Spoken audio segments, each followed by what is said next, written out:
Forklifts. We use this equipment, sometimes referred to as industrial trucks, for just about anything that needs moving.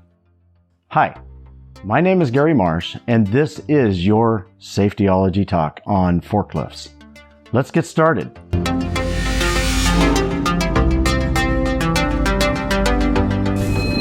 From an ergonomic standpoint, they are excellent to move heavy items around.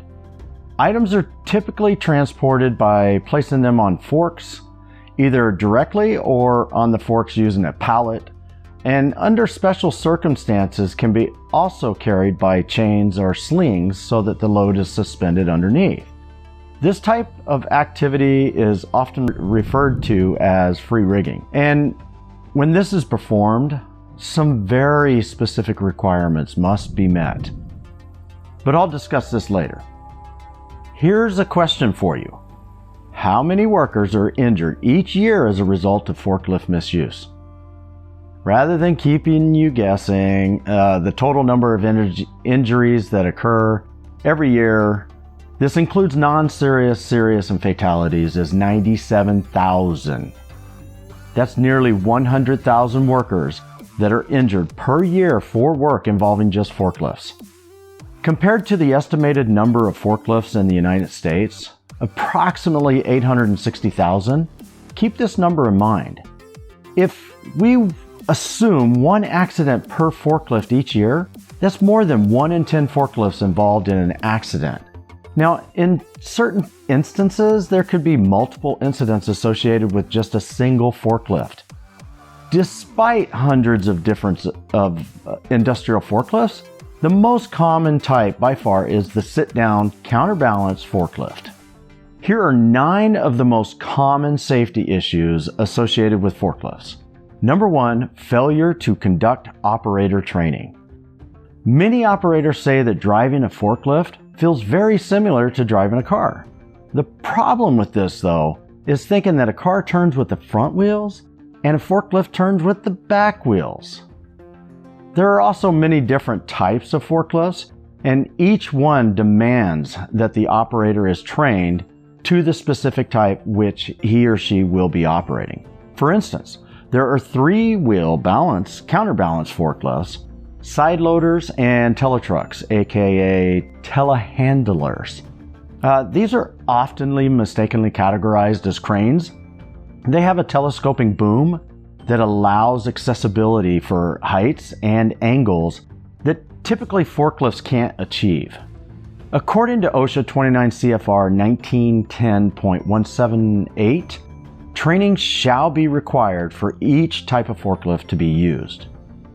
Training and evaluations shall be conducted by a person who has the knowledge, training, and experience to perform these activities.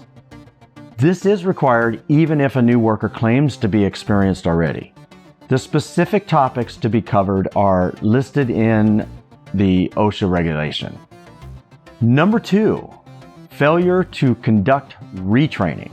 So OSHA requires operators need to be reevaluated on their performance at least every 3 years. Also, reasons for retraining could include when an operator has been observed operating a forklift in an unsafe manner, when an accident or near miss occurs, when the operator is assigned to operate a different type of forklift, or when a condition in the workplace changes in a manner that could affect safe operation. Number 3, failure to use seatbelts. The fact is, workers who fail to wear their seatbelts are much more likely to suffer fatal injuries in a tip-over situation. Number 4, unsafe load capacity and load center. Workers may understand the importance of not exceeding the rated load capacity of a forklift, but that means knowing the load center as well. If a load doesn't fit on a standard 4x4 pallet, its center of gravity may be far enough away from the mast to make the forklift unstable, possibly causing a tip over. The forklift stability triangle is a fundamental concept that operators of counterbalanced lift trucks must understand.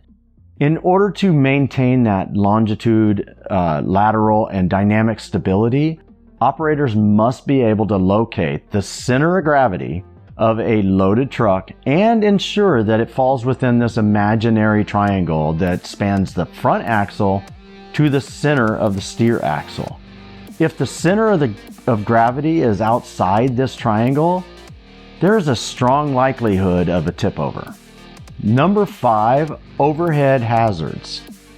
These include utility lines, doorways, lighting, and sprinkler heads for indoor workplaces. And then this means constantly checking surroundings to be sure to avoid these hazards. In the case of energized overhead power lines, at least 10 feet clearance is required. Additional clearance is required for lines over 50 kV. Refer to OSHA Regulation 29 CFR 1926.600 for the specific distances based on overhead voltage lines. Number 6, pedestrians and other vehicles. Visibility can change from moment to moment. Eye contact between the operator and the worker is imperative, and fellow workers should not assume the operator sees them. Let the operator signal to ensure they acknowledge your presence. A spotter may be necessary to guide the operator safely through tight pathways and blind spots. Number 7, improperly arranged loads. Loads must be secure and balanced to avoid dropping them. This is a serious safety issue with forklifts. An unsecured load could lead to damaged loads and serious or fatal injuries to fellow employees. Number 8, failure to conduct pre-operation inspections each shift. Operators who don't check their forklift for damage, leaks, or other unsafe conditions may be inviting equipment failure, property damage, injury, or even death. And daily inspections need to be documented. And you have to know the saying, right? If it isn't documented, it wasn't done. Number 9, floor and ground conditions. When used outside, potholes, mud, gravel, ice, snow, and even soft soil can cause a forklift to get stuck and or make braking difficult. Inside a plant or warehouse, debris such as loose papers, dust, water, or oil on the floor can make braking very difficult. There's something that's called a 2-minute drill. I'll leave a link in the description for a 2-minute drill that you can do. And a 2-minute drill is an effective method to check for hazards prior to operating any piece of heavy equipment.